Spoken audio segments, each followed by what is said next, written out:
So there are a few things that I wish somebody would have told me when I was a first year teacher. Um, they tell you a lot of different things, like you're going to cry a lot. That's true. It's going to be the most stressful year of your life. That's also true. But I think what no one told me or no one prepared me for was that teaching is a craft and it takes so much time to be good at what you do, and I was not prepared for that.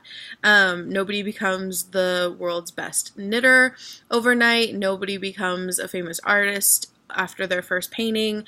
It takes years of practice and honing all of your skills to be really good at it, and I was not prepared for that. I have mentors and people that I look up to and other educators that I want to be like someday, and they have 15, 20 years experience, and I came in year one thinking that it was going to be just like that, and it's not.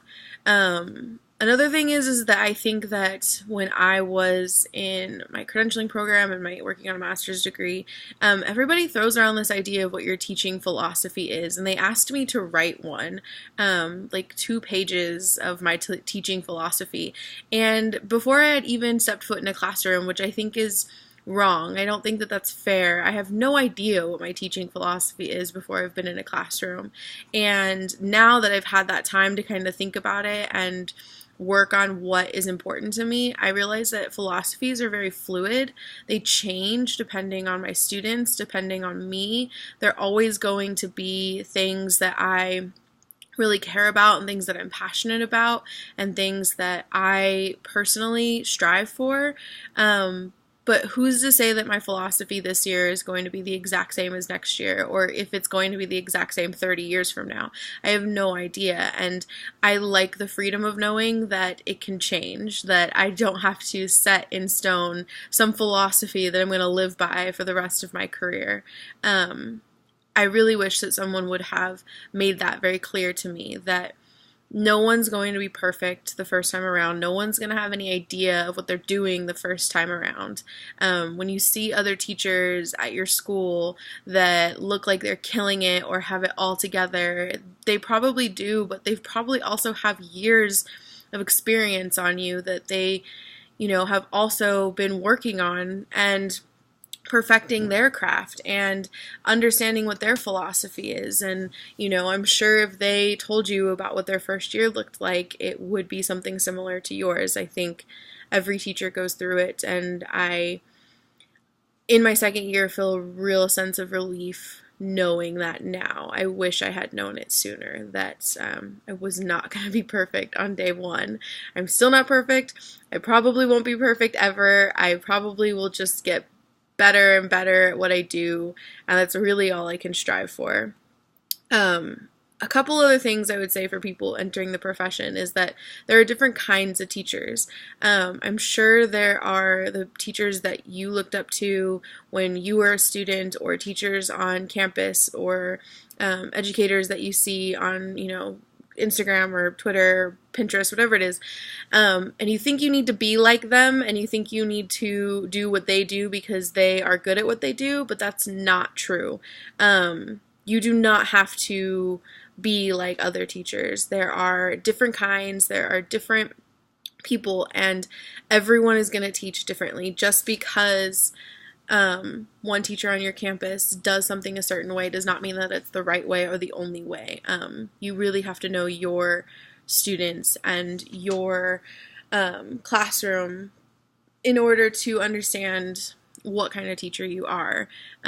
You're going to go back and forth for a while, I think, until you've really figured it out, because that was me last year. I had no idea what I was doing, or who I was, or what I was trying to accomplish, and that made it really hard because I was trying to be like teachers I saw on Instagram, or be like teachers that I see on my campus, and I was trying to just copy what they're doing, and I'm not good at that, and so it made my life a lot harder to just not do what I'm good at. And this year I really focused on what I think are my strengths, and it made the year so much better, and I can only imagine it getting easier from here on out now that I kind of have a better understanding of that.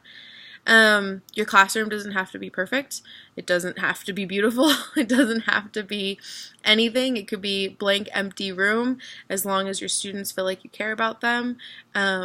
You should do the things that make you happy. You should teach the things that you enjoy, because when you enjoy what you're teaching, your students will enjoy learning it. I've noticed that trying to teach novels that I hate or despise, or curriculum that I just don't get or understand. I don't consider it anything that I'm interested in. Yes, there are days when we do things that I don't want to do, or, activities or things that I don't see as, exciting, or interesting, but I really try to follow the things that I care about. I care about writing. I care about creating good writers.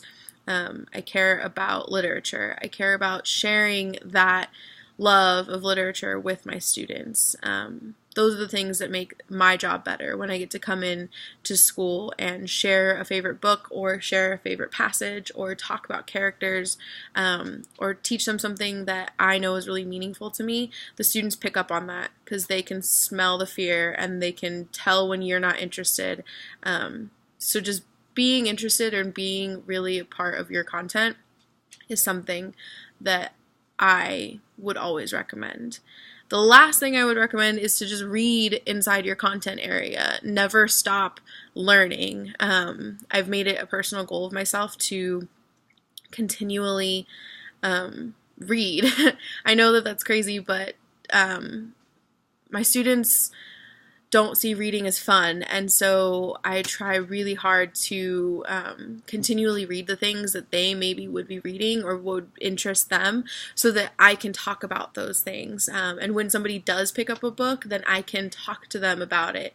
I try really hard to just read as much as I possibly can, and I know that it's so hard when you just are so tired at the end of every single day, but if you give up reading inside your content area, you become detached, I think. I think you don't understand what's going on in your subject, and that could be different for anything else. But I really think that it's important to, if you're a history teacher, to read historical books. If you're a science or math teacher, read those things. I would highly suggest that. Some of the best conversations I've had with students are about books that they've read on their own time, or for independent reading projects, or for silent reading. And for me to be able to say, like, I read that book too, and it really meant something to me, and I understood the characters, that goes so far with my students. They love that because they see that I understand the things that they're reading. It's the bell. And they get excited. They want to talk about it. And what could possibly be better for an English teacher than to just talk about books with your students? So read as much as you possibly can. I know it's exhausting, but you have to do it.